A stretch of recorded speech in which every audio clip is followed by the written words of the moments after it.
หนุ่มโฮโวเห็นแล้ว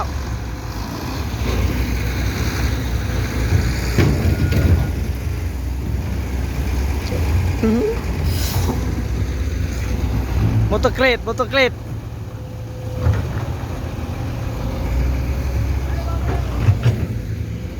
ตอนนี้กำลังทุ่มบล็อกเนาะทุบส้นบล็อก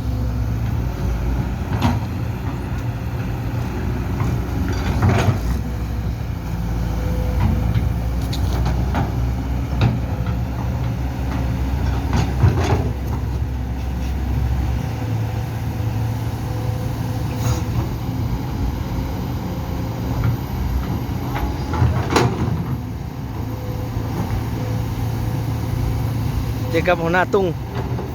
อาจารย์ตุ้ง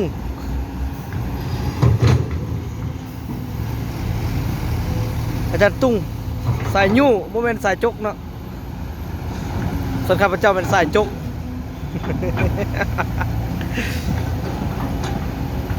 ไอ้แม่อาจารย์ตุ้งสายยู่ลูกเดียวสายยู่สายดันเข้าไปดัน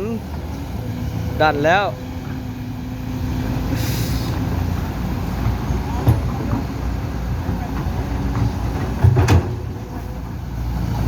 รถยางแตก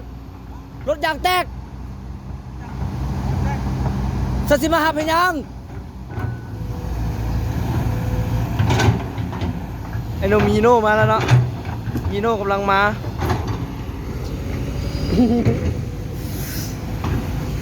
มอเตอร์เกรด XCMG DY 80 180อันนี้โฮโวนะ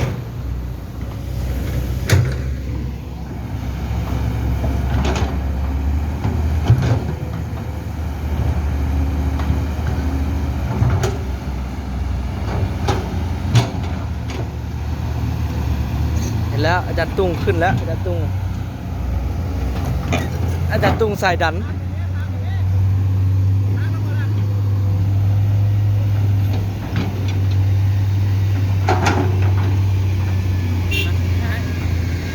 บอกเขาเจ้ากันนะเอาเบิ่งหน้าต่างมันหน่อยไส้จุกอยู่มันเขาเห็นแล้วน้ำเพียเดี๋ยวมันอาจารย์ตุ้งสายดัน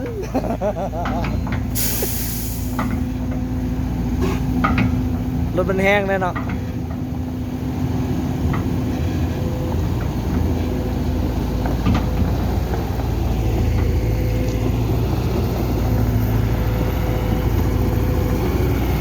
เบิ่งเจ้าฮีโน่ทอกดิน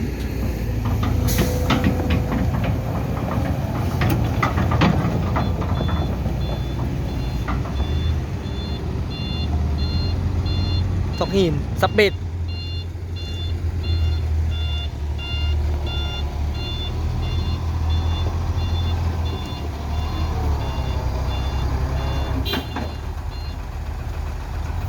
ไอ้หลุยมักจก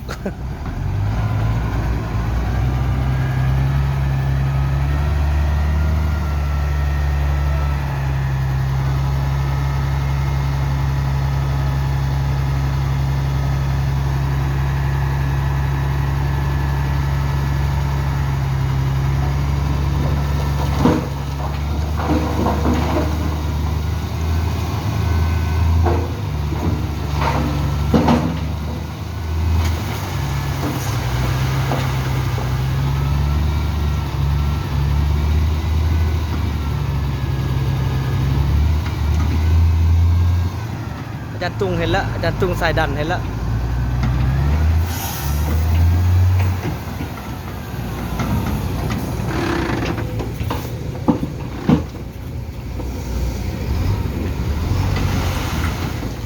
โอ้รถมันแห้งยกเลย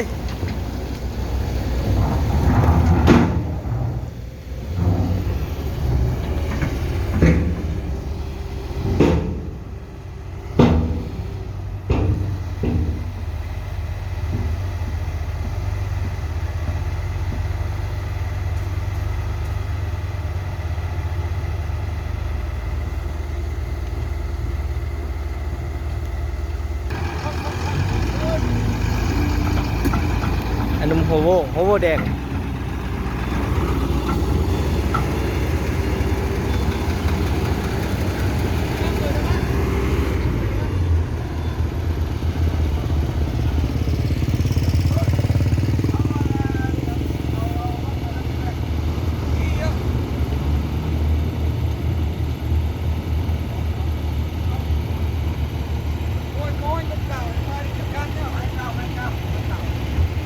อันนี้คนเวียดเนาะอันนี้เนาะ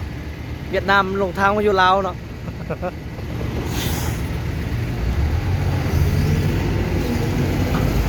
ได้ดูได้เลือก